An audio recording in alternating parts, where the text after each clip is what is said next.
Jewellery counters में, at least उन spaces में जहां पर आज क्लियर चर्न दिख रहा है, उसमें दिखाई दे रही है। रिटेल सेगमेंट में स्पेशली ज्वेलरी काउंटर्स में बात करें आप, कंज्यूमर ड्यूरेबल हों, कुछ और सेक्टर्स की अगर आप बात करें तो आईटी स्पेस वहाँ एक अच्छा रीबाउंड है, और कैपिटल गुड्स और हेल्थ केयर सेक्टर में क्लियरली एक चर्न आउट है। सेक्टर्स लगातार चर्न हो रहे हैं और तेजी टिकाऊ नहीं है, ये हम देख भी रहे हैं। लेकिन आज ऐसा क्या हुआ है? बिजनेस अपडेट्स तो आए हैं कल 3 बड़ी कंपनियों के, ज्वेलरी कंपनीज की, और जिसके बाद हम देख रहे हैं बड़ी तेजी है। कल्याण ज्वेलर्स भी तेज है, सेंको गोल्ड में तो 10% से ज्यादा की तेजी है। एक्चुअली हुआ क्या है बिजनेस अपडेट में, ऐसे क्या की, और उसके ऊपर से सबसे बड़ी टाइटन, इन सभी कंपनियों में बिजनेस अपडेट्स एक्चुअली क्या रिफ्लेक्ट कर रहे हैं? कितनी अंडरलाइन डिमांड स्ट्रॉन्ग थी? ब्रोकरेजेस का इस वक्त कहना क्या है? ये सारा चीजें, ये सारी रिसर्च डिटेल के साथ अंश हमारे साथ बने हुए हैं। अंश, मतलब ये क्वार्टर तो बहुत ही धुआंधार होने वाला है इनके लिए, जिस तरह के अपडेट्स आए हैं और ब्रोकरेज नोट्स हैं। बिल्कुल धुआंधार होने वाला है और काफ़ी धूम मचा रहा है एक्चुअली ज्वेलरी स्टॉक्स। अपडेट से शुरुआत करें तो सबसे पहले टाइटन की बात करेंगे। टाइटन के घरेलू बिक्री देखें तो 38% की बढ़त दिखी है सालाना बेसिस पे। वहीं घरेलू अगर ज्वेलरी का देखें तो यहाँ पे भी बिक्री जो है 40% से भी ज़्यादा बढ़ता हुआ नजर आया है। इंटरनेशनल ज्वेलरी बिक्री देखें तो यहाँ पे तो ऑलमोस्ट 80% का बड़ा जंप आया, यानी कि डोमेस्टिकली तो अच्छा परफॉर्म कर ही रहे हैं, इंटरनेशनली भी काफ़ी ज़्यादा यहाँ पे डिमांड बनती हुई नजर आ रही है, यानी कि काफ़ी अच्छा यहाँ पे कंट्रीब्यूशन होता हुआ दिख रहा है, जो कि आगे भी कंटिन्यू होता हुआ नजर आ सकता है। कैरेटलिन की बात करें तो यहाँ पे हम देख रहे हैं कि 42% की सेल्स ग्रोथ रही है, तो लैब ग्रोन डायमंड में से भी काफ़ी अच्छा कंट्रीब्यूशन आता हुआ दिख रहा है और कंटिन्यूस ग्रोथ बनती हुई दिख रही है, जिसके चलते हम देख रहे हैं स्टॉक ने जो है आज ऑल टाइम हाई का स्तर छुआ है।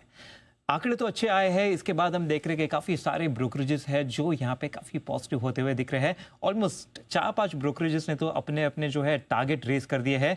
सबसे पहले हम गोल्डमैन सैक्स की बात करें तो यहाँ पे टारगेट जो है पहले 4,500 था, वहाँ से बढ़ा के सीधे 4,850 कर दिया है। नोमुरा का देखें तो यहाँ पे टारगेट जो है 4,500 का रखा है। जेफरीज की बात करें तो पहले टारगेट प्राइस 3,950 था, वहाँ से बढ़ा के सीधे 4,400 कर दिया है। तो अगर जेपी मॉर्गन का यहाँ पे हम देखें तो पहले 3,820 था और यहाँ से सीधे जंप करके 4,400 कर दिया है। तो इसके चलते हम देख रहे हैं कि शेयर प्राइस में काफ़ी अच्छी तेज़ी बनती हुई नजर आई। आंकड़े अच्छे थे टाइटन के, ब्रोकरेज पॉजिटिव थी। इसके ओवर एंड अबाउट देखें तो कॉल में भी थोड़े यहाँ पे पॉजिटिव की हाईलाइट्स आते हुए दिखे हैं। जैसे कि अगर हम देखें तो कंपनी ने कहा है कि दिल्ली एनसीआर में जो है लैब ग्रोन डायमंड का दूसरा स्टोर खोलने वाले हैं और इसी के साथ लैब ग्रोन डायमंड जो है ऑनलाइन भी लॉन्च करने वाले, तो इसकी भी योजना प्लानिंग शाइनिंग चल रही है, जिसके चलते यहाँ से भी कंट्रीब्यूशन जो है और भी ज़्यादा बढ़ता हुआ नजर आ सकता है।